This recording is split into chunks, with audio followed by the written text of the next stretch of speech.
우리 베드로전서 2장 1절부터 3절까지 그리고 9절부터 10절까지 이렇게 읽도록 하십니다.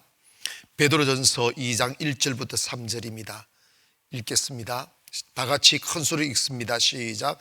그러므로 모든 악독과 모든 기만과 외식과 시기와 모든 비방하는 말을 버리고 갓난 아기들 같이 순전하고 신령한 젖을 사모하라. 이는 그로 말미암아 너희로 구원에 이르도록 자라게 하리 함이라. 너희가 주의 인자하심을 맛보았으면 그리하라. 9절입니다. 그러나 너희는 택하신 족속이요 왕같은 제사장이요 거룩한 나라요 그의 소유가 된 백성이니 이는 너희를 어두운 데서 불러내어 그의 기이한 빛에 들어가게 하신 이의 아름다운 덕을 선포하게 하려 하심이라. 너희가 전에는 백성이 아니었더니 이제는 하나님의 백성이요 전에는 긍휼을 얻지 못하였더니 이제는 긍휼을 얻은 자니라. 아멘. 한 나라의 품격과 그 나라의 힘은 땅이 넓거나 건물이 많아서가 아니라 그 땅에 살아가는 사람들의 민도, 즉 그분들의 마음과 정신과 그리고 도덕 그리고 지식 수준, 그래서 그 사람들의 성품이 어떠하냐에 따라서, 그 사람들의 품격이 어떠냐에 따라서 그 나라의 민도가 측정됩니다. 하나님은 자연이 아무리 아름답다 하여도 자연을 위해 죽어주시지 않고 자연에 큰 관심 없습니다.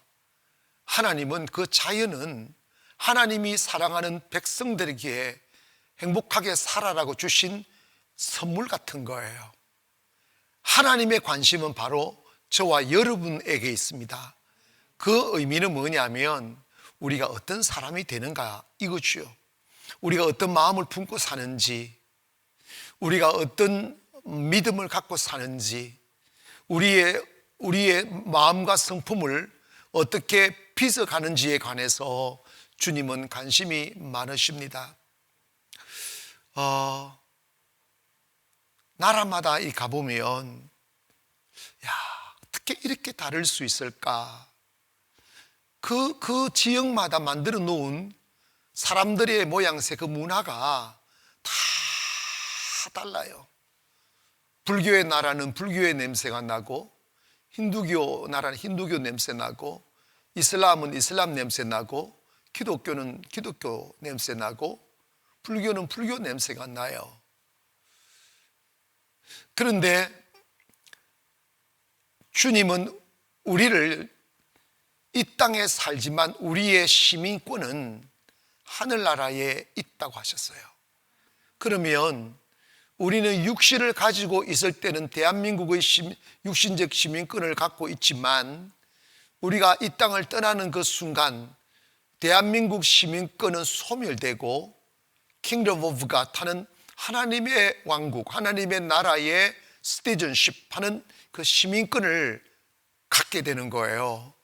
그런데 그 시민권은 우리가 예수 그리스도를 믿음으로 말미암아 구원받는 그 순간에 하나님의 은혜로 주어진 것입니다.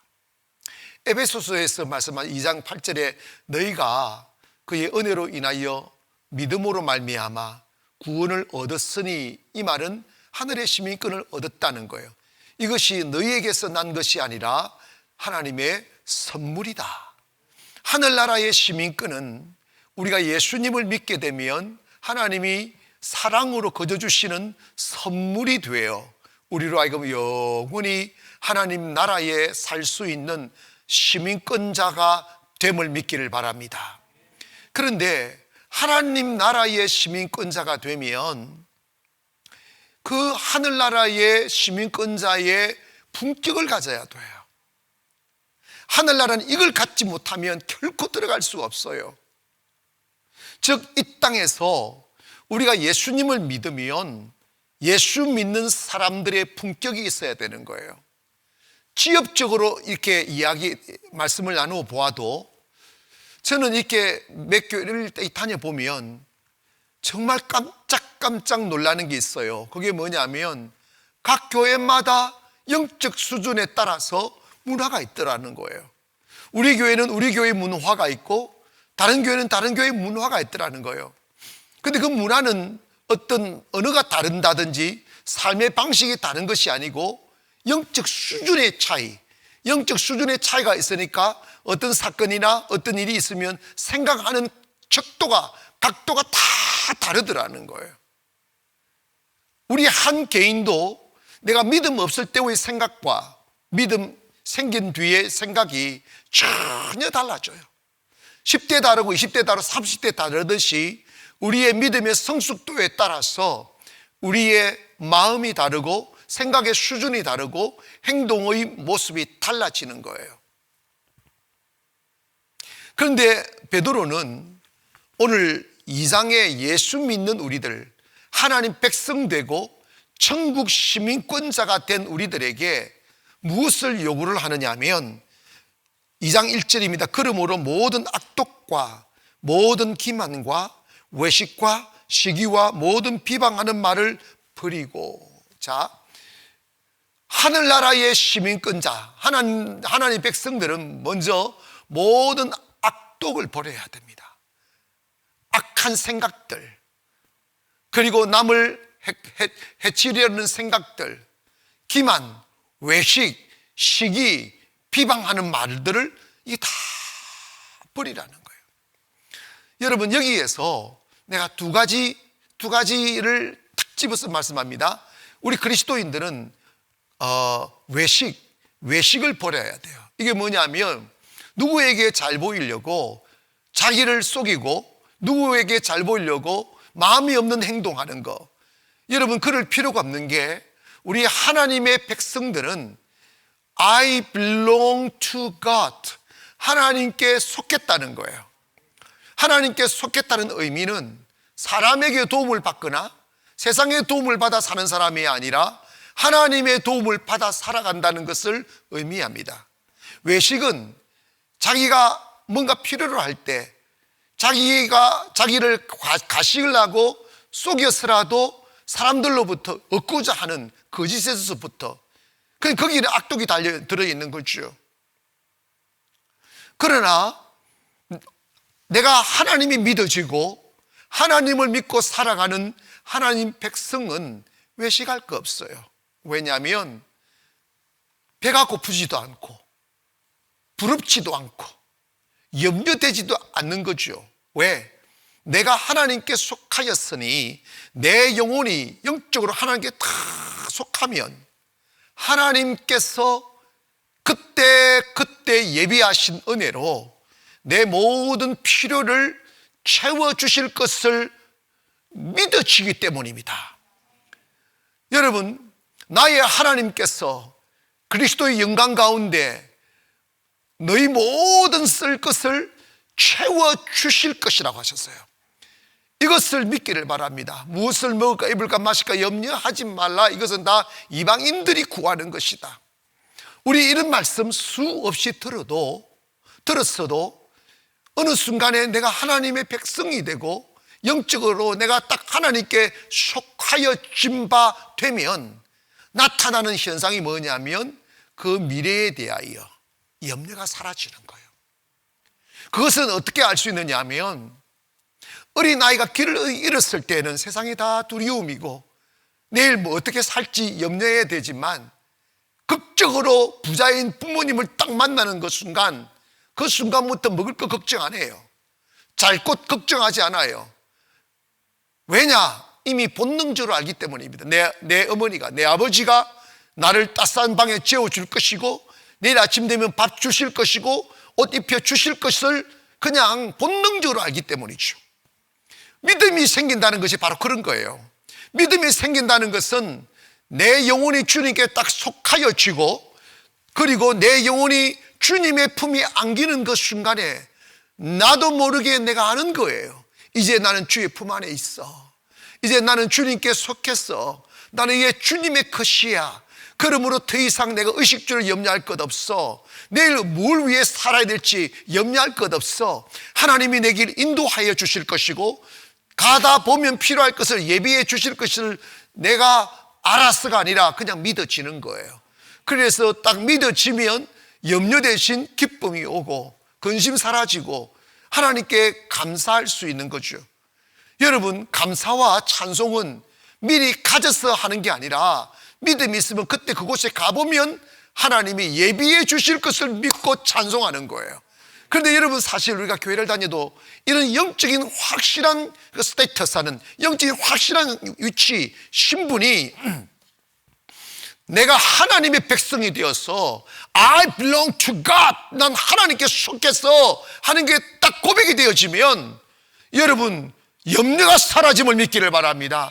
억지로 내가 염려하지 않으려고 몸부림을 치는 게 아니에요. 그냥 염려가 안 되는 거예요. 한번 우리 성도님들 그 자리에서 한번 고백하겠습니다. 나는 하나님께 속한 사람이다. 다시 한번 시작. 나는 하나님께 속한 사람이다. 여러분, 이걸 오늘 믿기를 바랍니다. 이것은 내가 그렇게 나에게 말을 하는 것이 아니라 주님께서 그렇게 말씀하셨어요. 예수 그리스도로 말미암아 구속함 제3을 받았으니 이제는 너희 것이 아니고 하나님의 것이라고 하셨어요. 때문에 우리는 그 하나님 시민권자가 된 그 품격을 우리는 지켜야 되는 거지.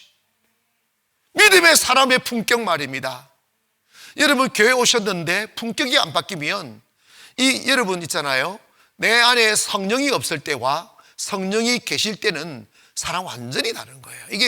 이게 아직 뭐 미국 사람과 북한 사람 차이도 아니고 아주 완전 극단적으로 바뀌는 거예요. 예수님이 내 안에 안 계시면 다 내가 책임져야 되니까 나는 힘없고 가난하고 약하니까 염려하고 걱정하고 이가 뭡니까 외식하고 가식하고 그럴 수밖에 없죠, 생존을 위해서.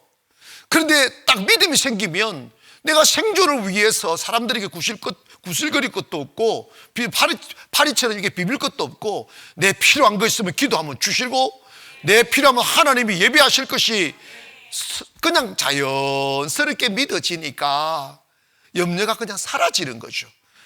염려가 되는데 하지 말아야지, 염려가 되는데 하지 말아야지, 그거 여러분 잘 안 되는 거예요. 저절로 되는 것입니다. 그러므로 먼저는 오늘 여러분이 하나님의 자녀임을 믿으시고 내 소속이 이 땅이 아니라 하나님의 나라임을 믿으셔서 우리가 모든 악독과 기만과 외식과 시기와 모든 비방하는 외식을 다 버리기를 원하고, 그 다음에 두 번째로 비방하는 말을 버리라는 거예요. 여러분, 비방은 왜 할까? 비방은 speak ill of someone, 즉 다른 사람들에게 악한 말을 하는 겁니다. 즉 뭐냐면 다른 사람을 깎아내리는 거죠. 다른 사람들의 허물을 덜 치우고 다른 사람들의 약점을 덜 치우고 나와 아무 상관없는데 그 사람은 그 나라에 속한 사람이기 때문에 그 나라에 속한 문화로 살아가는데, 우리 예수 믿고 하늘나라에 속한 사람은 그 하늘나라의 문화로 살아가는데 하늘나라의 문화로 최상위에 예수 그리스도를 아는 것이 가장 고상하다 하잖아요. 예수 그리스도 하나님 나라의 문화는 이 우주의 최고에 있는 문화라 이 말입니다. 그 문화에 익숙하신 눈으로 보면 세상 사람들 보면 다 죄밖에 안 보이죠.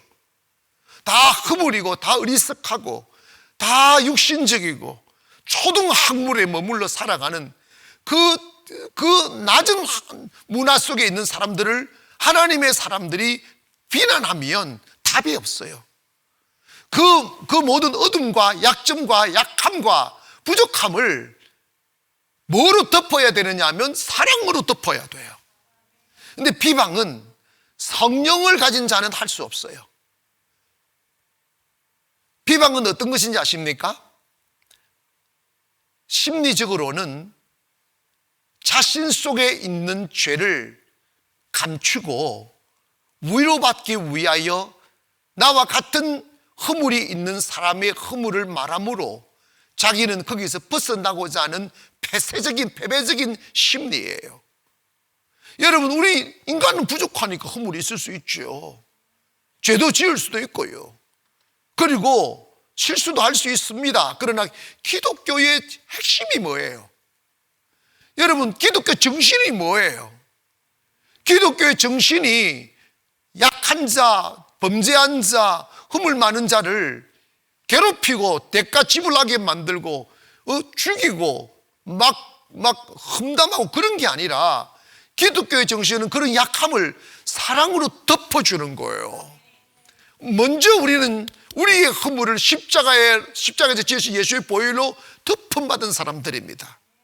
때문에 우리는 남을 깎아내려 내가 잘되게 하려거나 남을 험담함으로 내가 상대적으로 거룩한 것처럼 하려고 하는 그런 가식과 윗설을 버리고, 이제 우리는 그렇습니다. 나보다 좀 아름다운 옷을 입고 있는 사람은 존경하고, 아멘, 인정해드리고, 큰 마음까지가 아니잖아요. 그거는 옳은 마음이에요. 주님을 모신 자의 마음이라고요. 여러분 있잖아요, 우리가 살면서 나 아닌 다른 사람을 자꾸 높여주는 사람은 자기는 더 높아져요. 나 아닌 다른 사람을 더 칭찬해주는 사람은 더 높아져요. 교회 안에서 우리는 사랑으로 때로는 성숙을 위하여 책망도 하고 일시적으로 이렇게 말하는, 그것은 목적이 분명하잖아요. 세우기 위해서 그런 거잖아요. 그러나 비난은 절대로 세우기 위해서가 아니에요. 그 사람을 깎아내리고 나를 내가 올라가려고, 내가 하나님이 되는 자리예요. 여러분, 정말 무서운 말씀이 있어요. 마태복음 7장에 가보면 비판하지 말라, 너희가 하는 그 비판으로 인하여 너희가 하나님 앞에서 비판을 받을 것이라고 그랬어요. 그러니까 하나님이 싫어하는 것은 뭐냐면, 하나님이 우리를 재판장으로 만들지 않았다는 거예요. 남의 허물을 볼 때 사랑으로 덮어주는 사람 되기를 바랍니다. 그게 하늘나라의 시민권자입니다. 남의 허물이 보일 때 네 눈에 있는 들불을 보라는 거예요.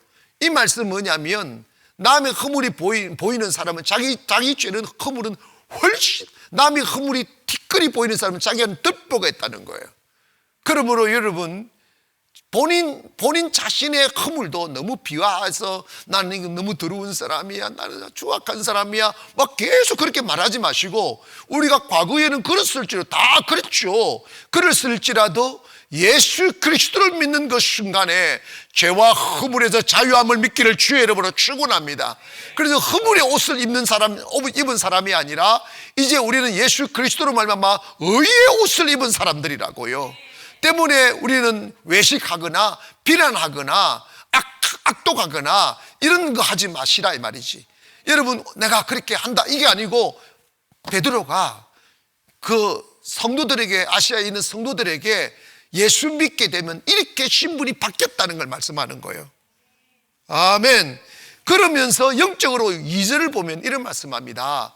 갓난 아기같이 순전하고, 보세요, 예수 믿는 사람이 갓난 아기처럼 순전하고 신령한 젖을 사모하라.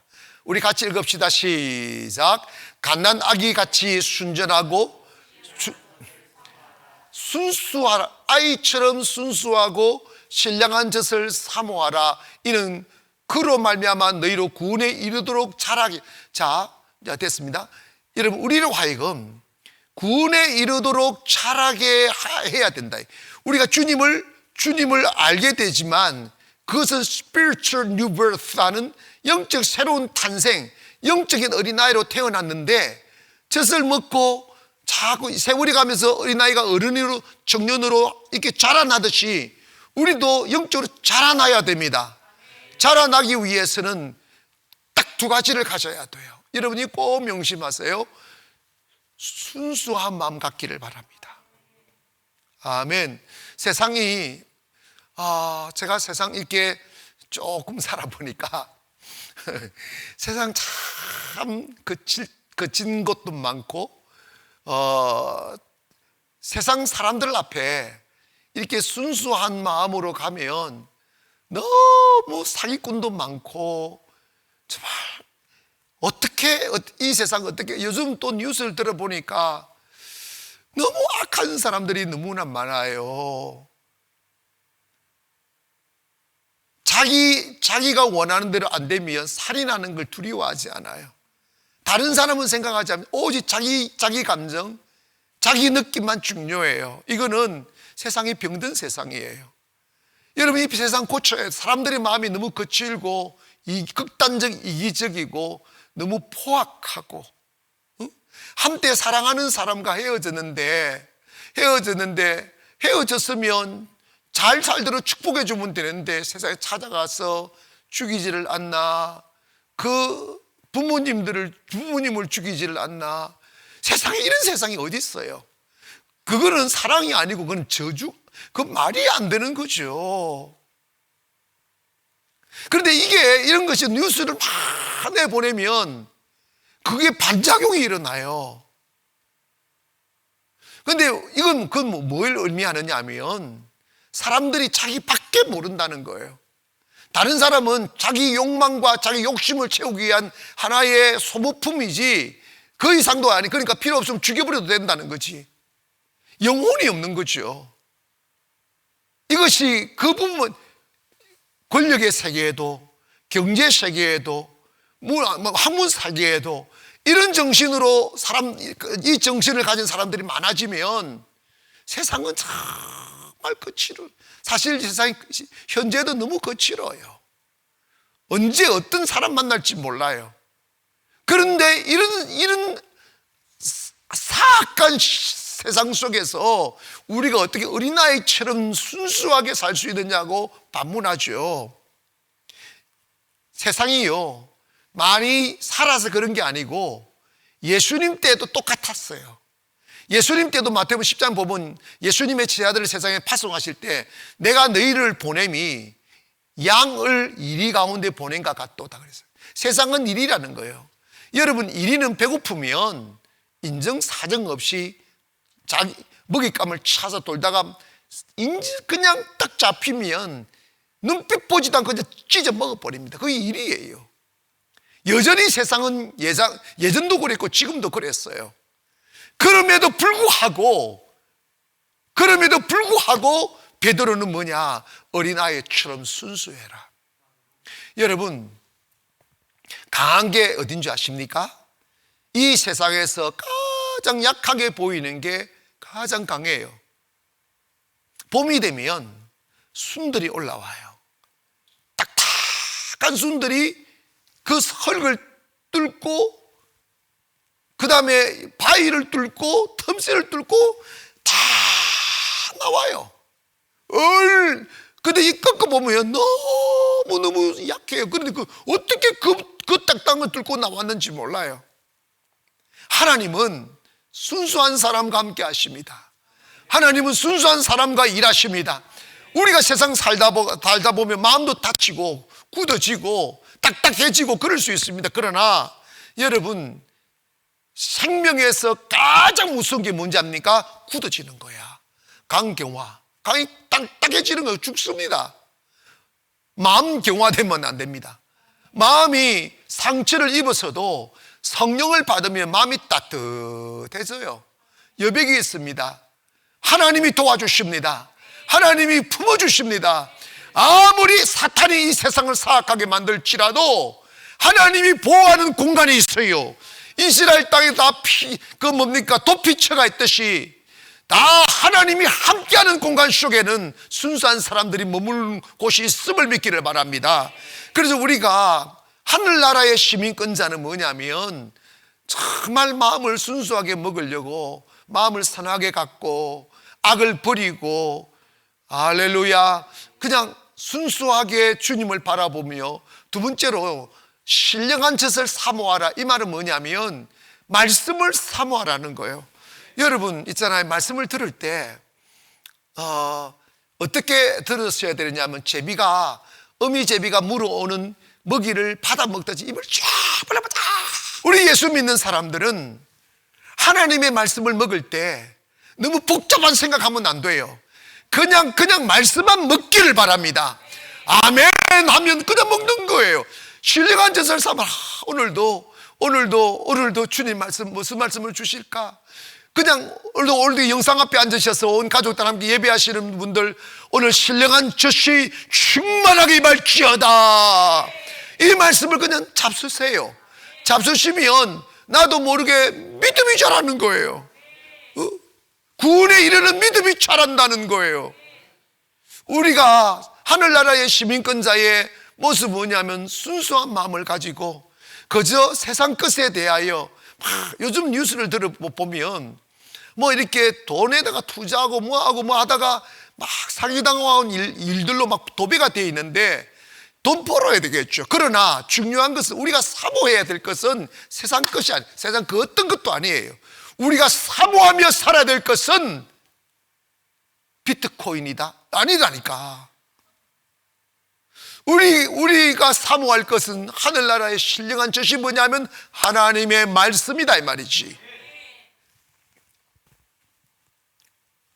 그래서 우리가 어린아이처럼 순수하고 그리고 하나님의 말씀을 정말 사모함으로 구원에 이르도록 자라는 거지. 3절에 보니까 너희가 주의 인자하심을 맛보았으면 그리해라. 인자하심, 너희가 예수 그리스도로 은혜로 말미암아 구원을 받았으면 이렇게 살아라 말이에요. 코로나 기간 동안 요즘이 건강이 이슈가 됐지만 여러분 힘들고 어렵고 숨 쉴 수 없고 사실 이게 어렵지만 여러분 너무 근심하지 마시고 여러분 이제는 아무리 제가 생각을 해보아도 하나님께서 강력한 성령의 바람으로 코로나를 확 몰고 안 가시면 이제는 아무도 막아낼 수가 없어요. 인간의 소리라면 우연에 맡기는 건데 그게 아니에요. 하나님 앞에 부르짖어 기도하시고 이럴지라도 우리는 하나님께 감사하기를 바랍니다. 이럴지라도 너무 세상 일에 신경 쓰지 마시고 순수한 어린아이 같이 순전한 마음도 가지고 신령한 젖을 사모하며 사는 삶에 여러분 사는 삶에 충실하다 보면 우리가 구원에 이르도록 믿음이 자라면 세상은 아름답게 바뀌는 거죠. 여러분 많은 사람들이 타락했다 할지라도 그리고 엘리야처럼 나 혼자 여기 앉아있다 할지라도 복음은 시작되어야 됩니다. 아름다움은 시작되어야 되고 생명은 선포되어져야 됩니다.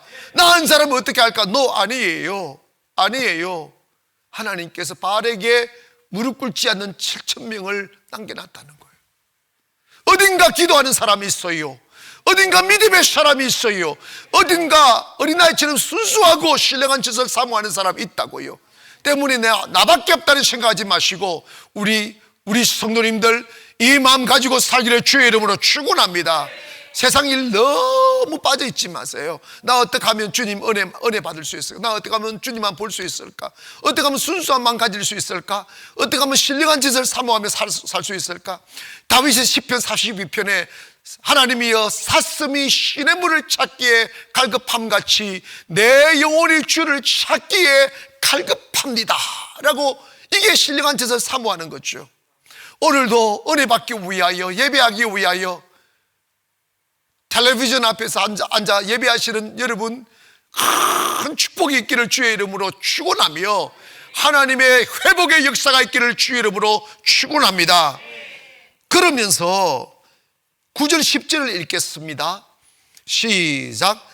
그러나 너희는 택하신 족속이요 왕같은 제사장이요 거룩한 나라이요 그의 소유가 된 백성이니 이는 너희를 어두운 데서 불러내어 그의 기이한 빛에 들어가게 하신 이후에 아름다운 덕을 선포하게 하려 하심이라.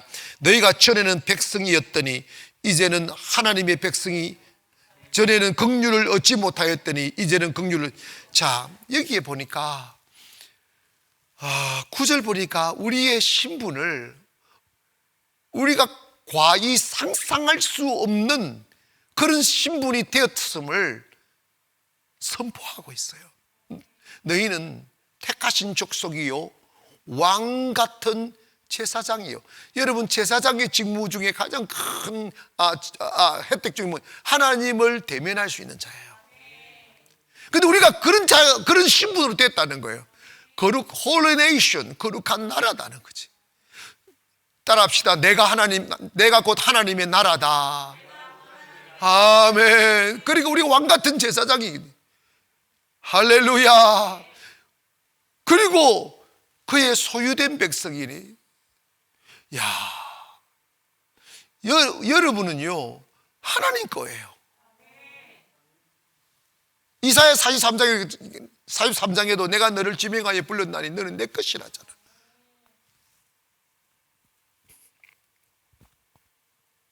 그러므로 우리는 하나님의 택한 족속이고 왕같은 제사장이고 거룩한 나라고 소유된 백성이니 이는 너희를 어두운 데서 불러내어 그의 기이한 빛에 들어가게 하신 이후에 아름다운 덕을 선포하려 하십니다.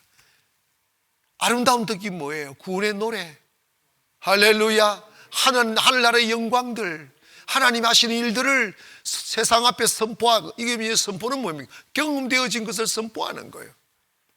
그러므로 이제 여러분, 나는 이렇게 그냥 이렇게 살다 죽으면 그뿐이지 이 생각하지 마시고 내가 이 대단한 신분을 가진 자가 됐구나 하는 것을 믿으셔서 하나님의 소유된 백성으로 사는 저와 여러분 되기를 주의 이름으로 축원합니다.